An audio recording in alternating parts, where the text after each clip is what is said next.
This is your daily briefing, and you're most welcome to it. Chelsea Football Club in a world of pain. The headline here is that Chelsea have been told they got to sell before the licence runs out on May the 31st, and that's to guarantee the survival of the club as a functioning entity.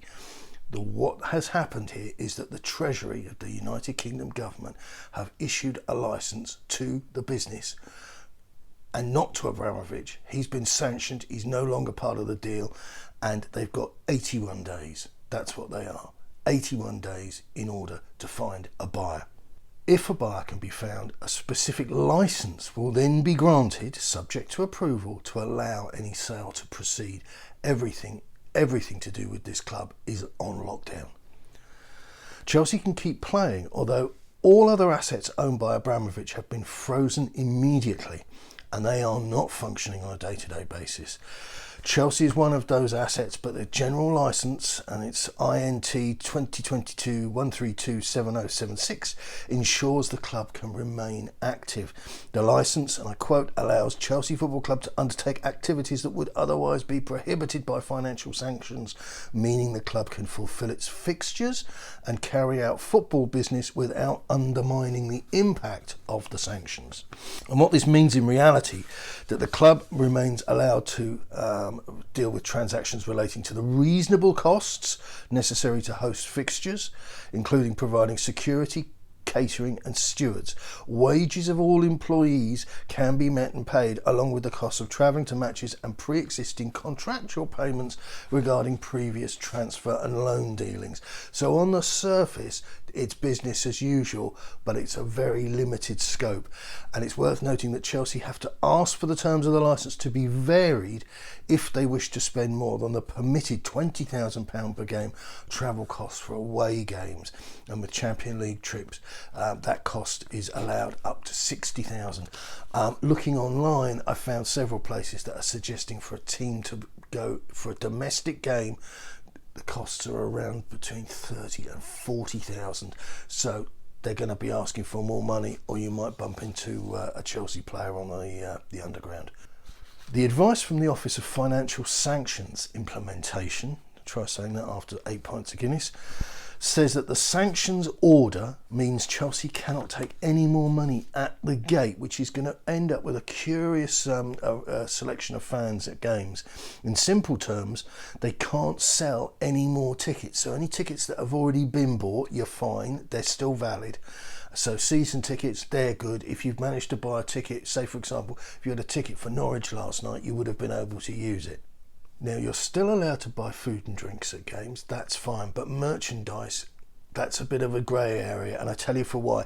The mega store, that was shut down yesterday. However, the licence permits parties who purchased or produced club merchandise prior to 10th March 2022 to continue selling that merchandise. I would suggest there's going to be a period here where they do an audit and then they just clear the stuff out of the store. So if you want to get yourself a piece of limited edition memorabilia, now is your chance.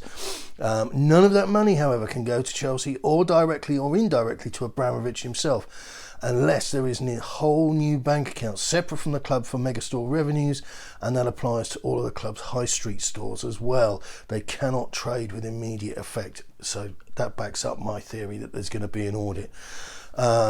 Will Chelsea still be on TV? The ongoing TV contracts, and this aligns with everything else, with the tickets, with the merchandise, if it's already been bought and paid for, then that's over the shoulder, that's done and dusted. They're not going to go back and historically start casting deductions around the place. The ongoing TV contracts, domestic and overseas, can continue as normal. The OFSI says broadcasters are permitted to screen games under pre-existing arrangements, and that contractually agreed broadcast payments related to any fixtures can be paid. But again, that won't go into Abramovich or Chelsea Football Club's pocket. Prize money is another interesting area. A strict reading of the regulations could mean Chelsea seeing nothing from where they finish in the league. Those payments would not be related to any fixtures, so therefore it would be an interesting time for Premier League lawyers. And Abramovich is looking to sell. Is that on hold too? For now, yes, the freezing of Abramovich's assets might preclude any financial dealings from which he might benefit. A sale would mean money into his bank accounts, so that's a no-no. Like I say, I think there's going to be an audit across the board. They're going to make an assessment of what's there, what can be sold, and what has to be. It's not so much what can be sold on top of obvious stuff, like hot dogs and baseball caps, but it's a question of what they're going to do with the money, because you're talking about a different class of money that you can't just pop into a holding account. So how does this impact, for example, in summer transfer business? Chelsea would have ordinarily been very active in the market. That's presumably off. Not entirely clear, but probably yes. The sanctioning means in the first place that there can be no funding of the club's activities from the owner or his related companies. But any player sales would normally mean money going into an Abramovich-owned entity, which would be breaking the law now, and it is equally an offence to receive money from an Abramovich company. So any bank or lawyer facilitating a transaction would also be liable to prosecution too. Theoretically, it means that Chelsea cannot offer any new contracts to any of their current players.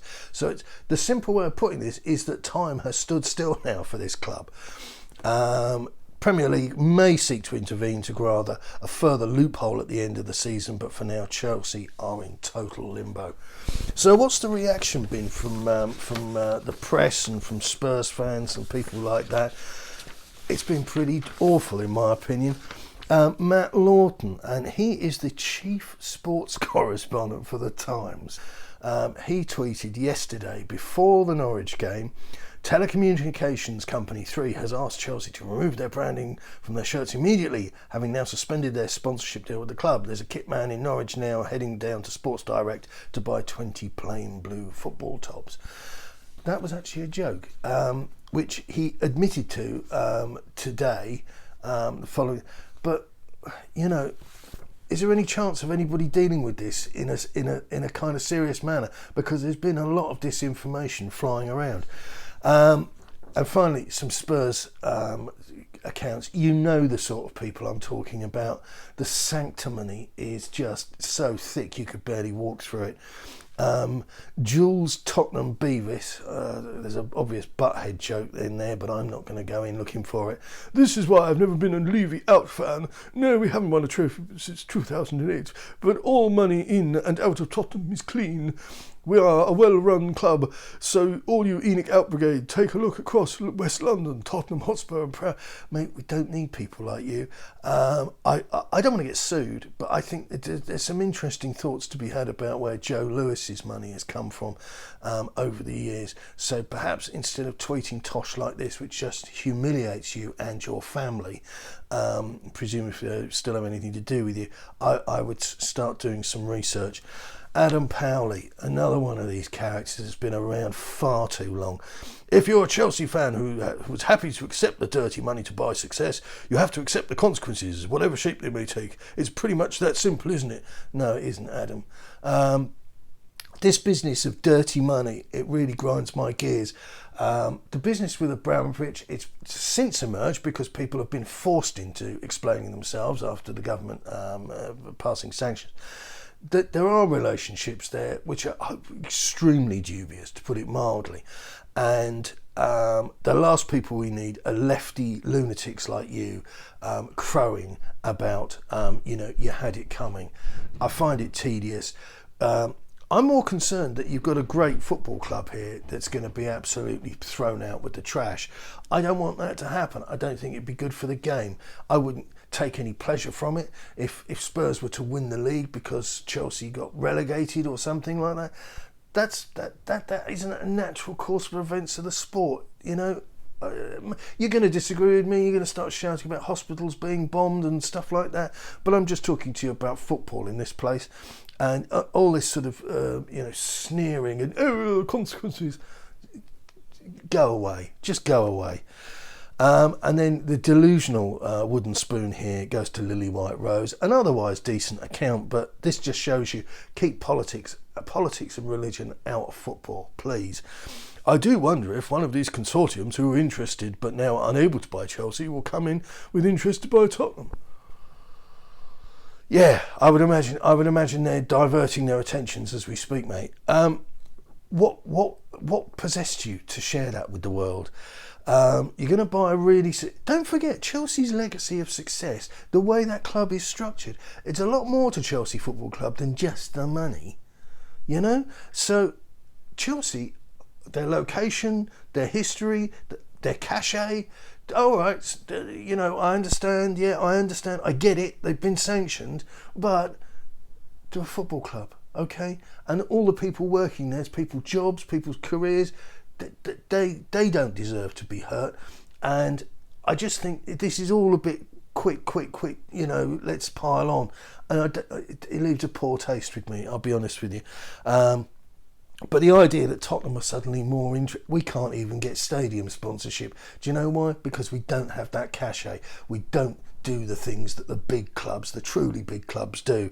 So yeah, I tell you what, mate, if you post your telephone number and email, and then all the consortiums, perhaps this consortium will be in touch with you, but I can't see any real people getting in touch about buying Tottenham. What are they going to pay? They're going to pay, what in this situation now, they're going to pay over twice the money to buy a Duff club when they could pick up Chelsea for relative buttons.